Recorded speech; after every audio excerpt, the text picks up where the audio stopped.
Hi everyone, कैसे हैं आप सभी लोग। तो आज की वीडियो में हम फाइनेंशियल लिटरेसी जो कि आपका वैल्यू एडिशन कोर्स का पार्ट है, इसका syllabus, notes, paper pattern, PYQs सारी चीज़ें डिस्कस करने वाले हैं। देखो, ज़्यादातर लोग एक रात पहले इस वीडियो पे आए होंगे और कुछ महानुभाव तो ऐसे होते हैं जो एग्ज़ाम के 1 घंटा पहले यूट्यूब खोलते हैं। अब ऐसे में जब आप सिलेबस देखते हैं तो सवाल आता है कि भाई सब कुछ इतनी जल्दी कैसे पढ़ेंगे, सिलेबस कैसे ख़त्म होगा, पेपर कैसा आएगा, क्या पढ़ना है, क्या छोड़ना है, नोट्स कहाँ से मिलेंगे, पीवाईक्यूज़ कहाँ से मिलेंगे। तो टेंशन लेने की ज़रूरत नहीं है। अगले 5-6 मिनट मेरी बात ध्यान से सुन लो। मैं आपको पूरा सिलेबस समझा दूँगा, पूरा पेपर पैटर्न एक्सप्लेन कर दूँगा और एक सिंगल पीडीएफ आपको दे दी जाएगी जिसमें सब कुछ इंक्लूडेड होगा, ठीक है? So let's start one by one. पहले पेपर पैटर्न देख लो। रेगुलर वाले स्टूडेंट्स के लिए जो पेपर है वो 30 नंबर का होगा और टाइम आपके पास सिर्फ 1 घंटे का होगा। टोटल 4 क्वेश्चन होंगे और उसमें से 3 क्वेश्चन करने का आपको ऑप्शन मिलेगा, यानी अराउंड 20 मिनट पर क्वेश्चन होंगे आपके पास।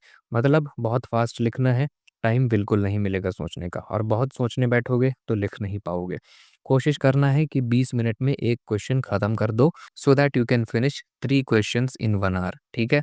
Now coming to the students of SOL. देखो, एसओएल वालों के लिए पेपर 70 मार्क्स का है और टाइम 2.5 घंटे का होगा आपके पास, यानी पेपर थोड़ा लेंदी है आपके लिए as compared to regular students. Paper आपका 2 पार्ट्स में डिवाइडेड होगा, पार्ट ए और part B. Part A same as regular students, 4 में से 3 क्वेश्चन करने हैं आपको उसमें, और पार्ट बी जो है उसमें 5 क्वेश्चन होंगे और 4 अटेम्प्ट करने का ऑप्शन होगा, ठीक है। तो क्लियर है आपको पेपर पैटर्न। रेगुलर और एसओएल दोनों के लिए हर क्वेश्चन का वेटेज सेम होगा, यानी each question is of 10 marks, ठीक है। तो आगे बात समझ में। और एक और इम्पॉर्टेंट बात, पेपर में थ्योरी के साथ साथ एक क्वेश्चन न्यूमेरिकल का भी होगा। कई लोग यहाँ फंस जाते हैं, स्पेशली जो कॉमर्स वाले बैकग्राउंड से नहीं है, वो सोचते हैं कि न्यूमेरिकल्स कैसे लगेंगे हमसे।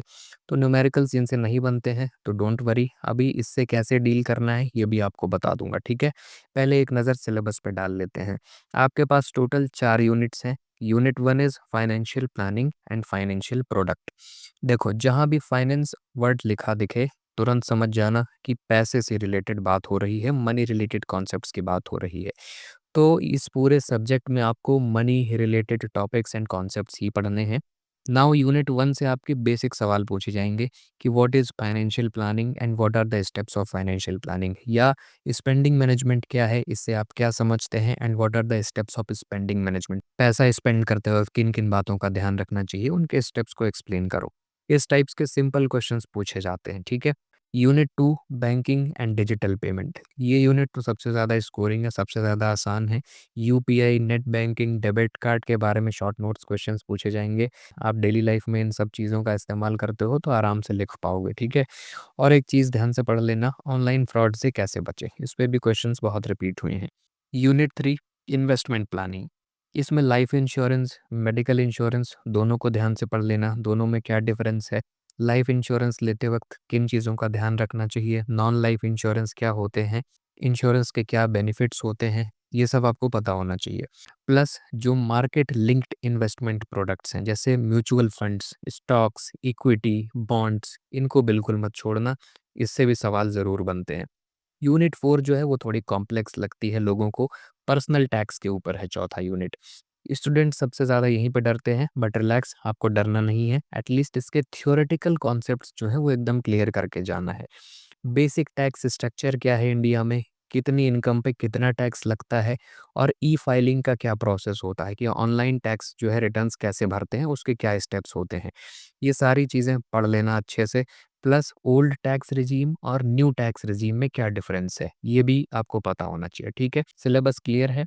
अब बात करते हैं न्यूमेरिकल्स कहाँ से आएंगे। देखो, रेगुलर वालों के पेपर में एक क्वेश्चन होगा न्यूमेरिकल, बाकी थ्योरी, और एसओएल वालों के पेपर में 2 क्वेश्चन होगा न्यूमेरिकल, बाकी थ्योरी।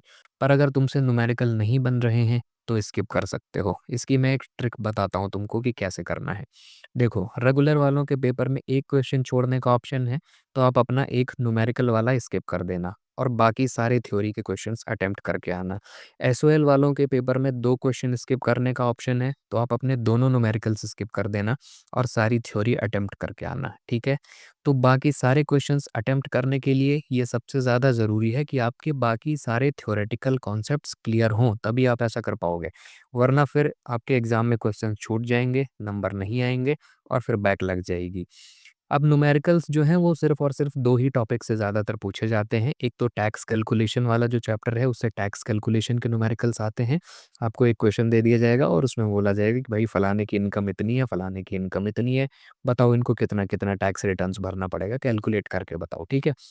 इस तरीके से सवाल पूछे जाते हैं और दूसरा जो टॉपिक है वो एन्युइटी से रिलेटेड है।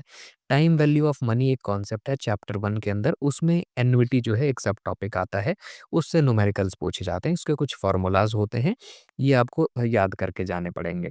तो कोई बहुत कॉम्प्लेक्स न्यूमेरिकल्स भी नहीं है, हर बार सेम क्वेश्चन ही रिपीट हो रहे हैं एग्ज़ाम में, बस वैल्यू चेंज कर दी जाती है।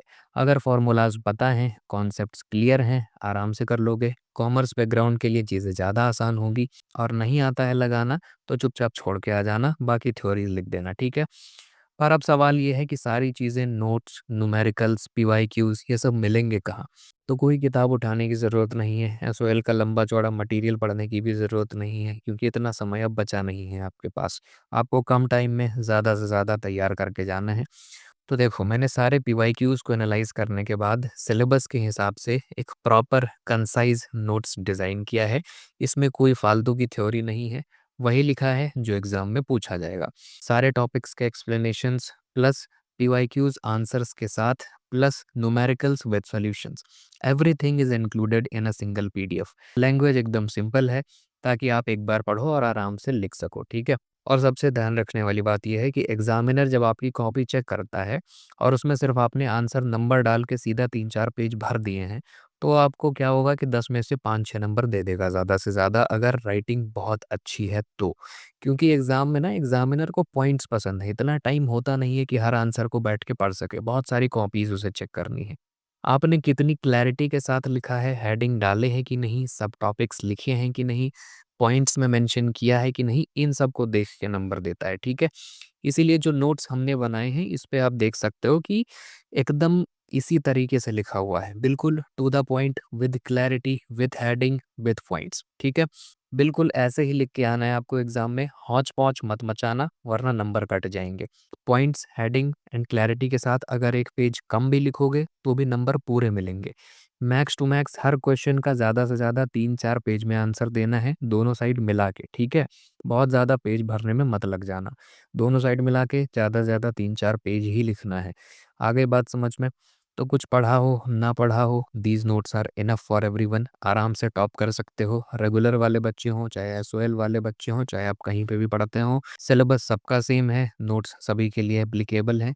तो अब वेट मत करो, डिस्क्रिप्शन बॉक्स में और पिन्ड कमेंट में लिंक डाल दी है, उस पे क्लिक करो और नोट्स डाउनलोड करो। चुपचाप पढ़ना शुरू कर दो, ठीक है? एग्ज़ाम देने के बाद आप खुद मुझे आके थैंक यू बोलोगे कि सर पूरा नोट्स आपके पेपर से ही आया था। तो अब किसी चीज़ के लिए परेशान नहीं होना। I have explained everything to you. कोई भी डाउट हो तो नीचे कमेंट करके पूछ सकते हो। So go and check the link in description, download the PDF and start preparing for your exams. All the very best. फोड़ करके आना। Bye bye, Tata.